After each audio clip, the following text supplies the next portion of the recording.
Hi guys, Monk2 here of course, and today we're discussing the Minotaur, one of my most anticipated boats to play.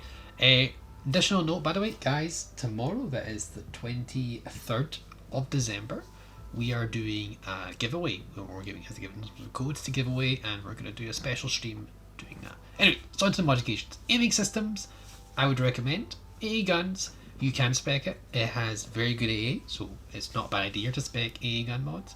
But realistically, for me, I think aiming systems is better because there's too many pros in the situation, and it's pretty handy having aiming systems.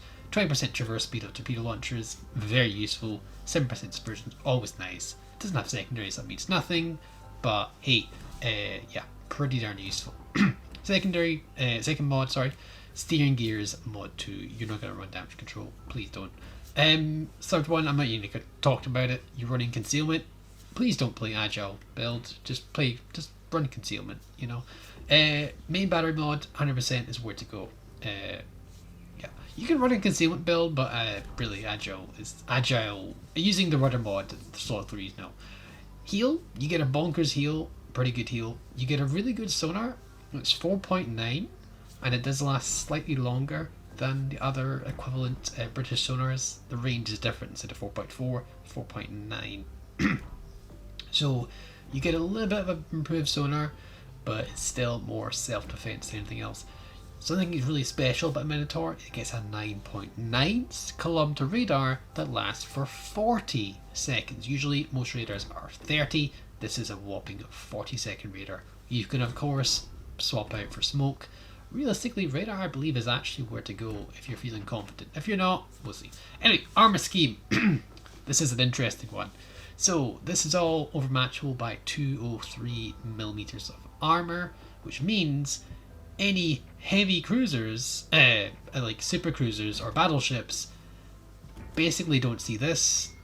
They see that. They don't see that. Not that. That's what they see. That's what battleships see. That's what your boat is to a battleship. Basically, that's all they see. To a super cruiser, you get rid of that bit as well. The Citadel is gigantic, it's exposed, and yeah, pretty much everything you come against, that's what they see when they see your ship. You are a gigantic floating Citadel, and I mean you are fragile. And I mean like you thought Yahagi was fragile? No, this is the most fragile ship in its tier in the game. I think there's nothing more fragile than a Minotaur in this game. I'm pretty confident to say that. It's very, very squishy. If you compare this to another squishy boat, the Albemarle, look at the difference in armor here. You see there's 25mm plating, which can bounce 14-inch guns, that's 356, and then you've got 27mm plating, you've even got 32mm deck. You see the Citadel is well above the waterline, yes, but you actually have some decent armor. Citadel is even tankier as well. You see how the sides of the Minotaur had 60mm plating? Albemarle's got better. So yeah, you can see the difference there. It's actually insane how fragile this thing is, and I love it because it encourages smart play. Commander of choice here is Bruce Fraser. We're using the Gizmo Santa, so I'm just going to show you Bruce Fraser is with Make Haste, pretty good skill here, increase in speed. Inspiration Makawa for detectability, and the Yamamoto for the increased penetration. This is a very strong build if you're comfortable in cruisers. Beyond range, you could go Piercer. I think beyond range is better. Home run for 10% buff on your torpedoes, very handy. Punch through is an absolute must. It gives you a straight flat out damage buff plus the penetration multiplier, which means more shatters are not shatters, they are pens. Fixated for additional accuracy. And fully packed or refill station both give a lot to the table, but fully packed gives you additional heal, smoke, sonar, such anti-thing. Alternate build is Belfast actually, and nowhere with Beyond Range or Ingenious, either or. You can swap or mix here. Flank speed, full speed ahead, sorry, punch through like we mentioned before, and then refill station with Fixated, and then probably a full concealment build with Makawa and Swirsky if you have him. That's an ultimate very good build, kind of pay to win in terms of event commanders, but realistically very strong build. You've also got Tenant, which is I believe actually only one of the only ships I believe he's viable for. His base trait is pretty handy, basically reduces your chance you know, just the dev strikes that you'll inevitably receive. Ingenious, fully spade. Sponge is probably the best option there. Acoustic chamber is probably good. You could run fully packed though. Steer clear, sorry, and then fully packed. Final build we have here. I know there's a couple builds here, but you'd run those inspirations as I said before on 10. I just don't have leveled up. You could run, what do you call it again? What's his name again? Philip Yanda's inspiration as well. Could work. John Jellicoe as well is actually a really good option here. You go in contact as imminent, concealment, faster speed or reloaded torpedoes, reaching out, fully packed, and then you can go with considerable builds. The only issue with this is you lack a bit of range, so you can pop Kuznets off instead of Mikawa, instead of Swersky or whoever you want to run Yamamoto. Obviously you don't want to burn it down because, you know, it doesn't shoot HE. So folks, that's my rough overview of Minotaur. I know this took some time, but hey, hopefully it's helpful for you guys to find out. So, games on shards. In terms of the playstyle of Minotaur, biggest thing that's helped me, and I think it's very helpful for everyone else, is you can't force a game. Just play and let the flow of the battle dictate what you need to do. You know, you can't force a great game. You just gotta feel into it. It's gotta be up to the sides of the battle. Is your decisions should be relevant to what is the best thing for me to do in order to succeed. And you need to go back to the basics a little bit. You know, typical cruisering. Do as much damage as you can. Don't get spotted. Shoot and kill the biggest priority targets that is essential for your team to win, and most dangerous threats for you. Keep yourself out of the firing line so that you can stay alive and put the damage late game. So yeah, be careful when you shoot. If you shoot, you might get spotted. But if you noticed here, we've seen 2 battleships leave their spawn here, so we know at least whatever's on the alpha side is not a battleship. So we have at least a somewhat chance. This game is a Worcester, and I think it was worth the risk to get a couple shots off. That's 10k damage. Not ideal. We could have liked to get more, but hey, we're gonna get. Now, it's kind of me experimenting a little bit of Minotaur here. Worcester is only 152s, so he will have actually a hard time getting reliable pens with AP. That being said, the HE is pretty brutal on Minotaur, on the Worcester, because obviously the Minotaur is easily penned by pretty much everything with HE as well as AP. So we're trying what we can here, but the shells are very floaty on Minotaurs, so you need to be aware of that and try and adjust as much as you can accordingly. You got to give that plenty of respect. And a cruiser that's flying about, pretty manoeuvring constantly, you're actually going to have a hard time unless they're pretty close range. So you got to be careful about that. We're also getting shot from the other side here. This is a little bit too much attention, and this is when you basically want to disengage as much as you can. Now, risky here, this could have been death right at the start because we shot, and that's how you make one mistake in this boat. And realistically, that honestly could be it. Bear in mind about it.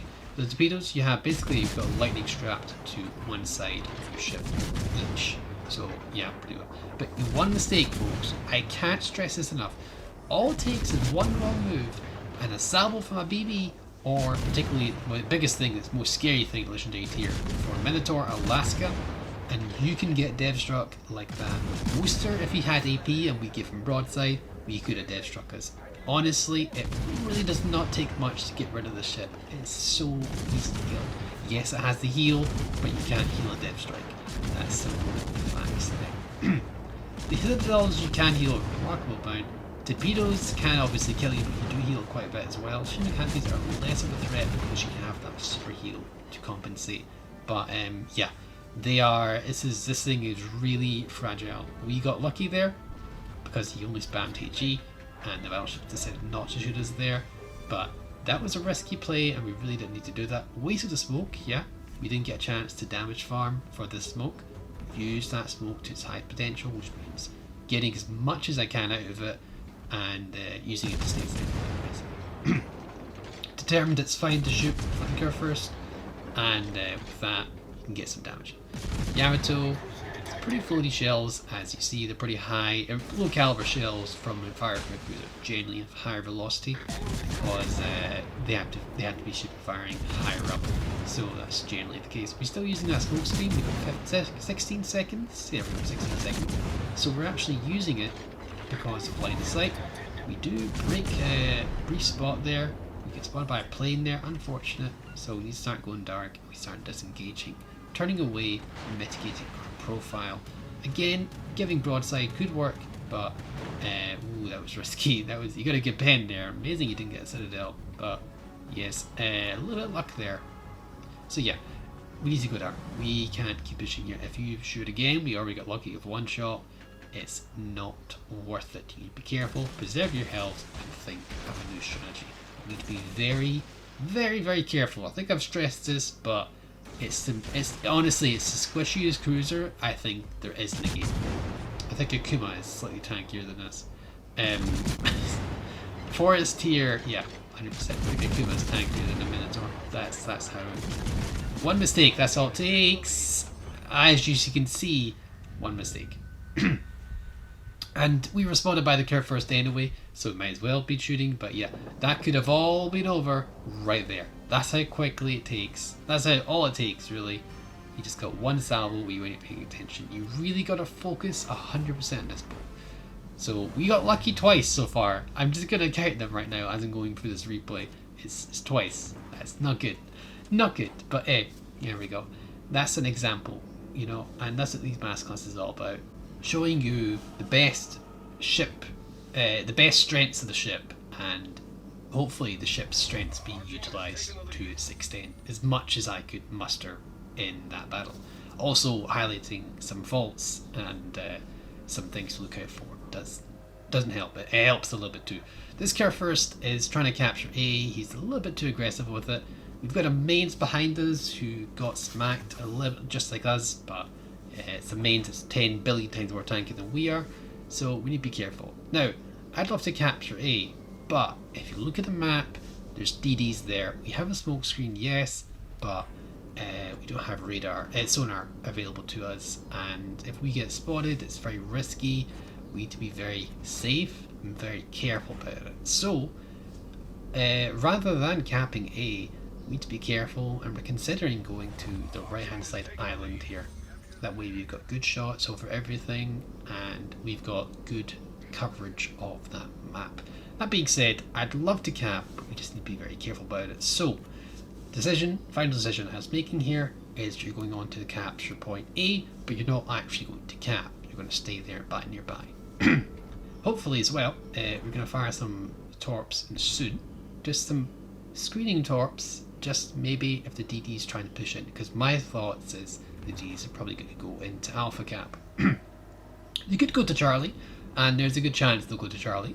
I mean, both the battleships are on Charlie, but it's still a chance. We don't know what those two Shimikaze players are doing. There is a good chance. So we are going to send some discretionary torps just to be careful, and we're going to hold on to them for now. But well, we're going to use them. We are going to send them there. We're just going to pick the right time. We do pick a shot here. We are pretty much safe from any fire besides the DD. This is also a retest to make sure there's no DDs in the right hand side. Firing does actually have its use even in a switch game. And this is what happens if you're in an enemy Minotaur and you get broadside about 5 seconds.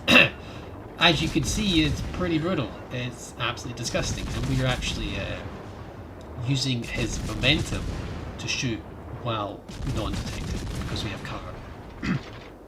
That's something you need to learn, and typically good cruiser play, you'll do this a lot more often.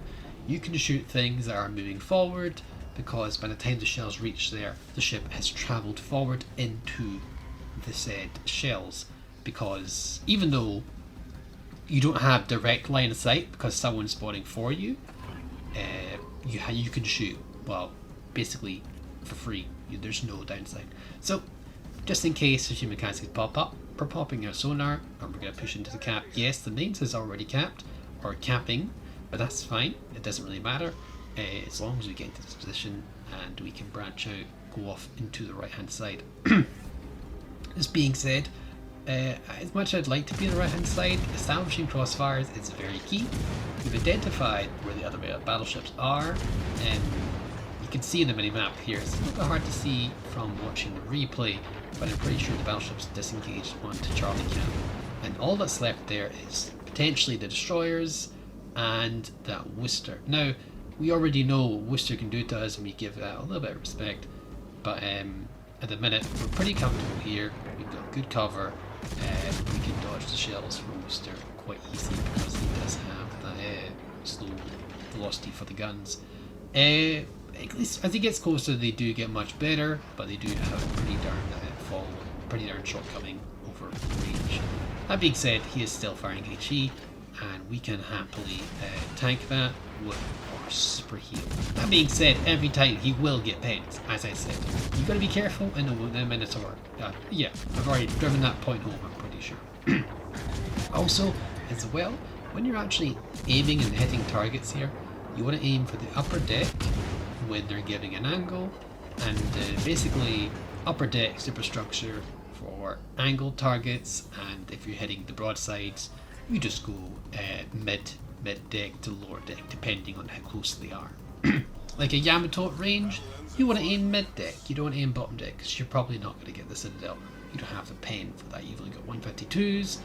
Yeah, you have improved pen angles though, so aim just a little bit higher up, you'll get plunging shots into the deck, and you get plunging shots into the upper hull.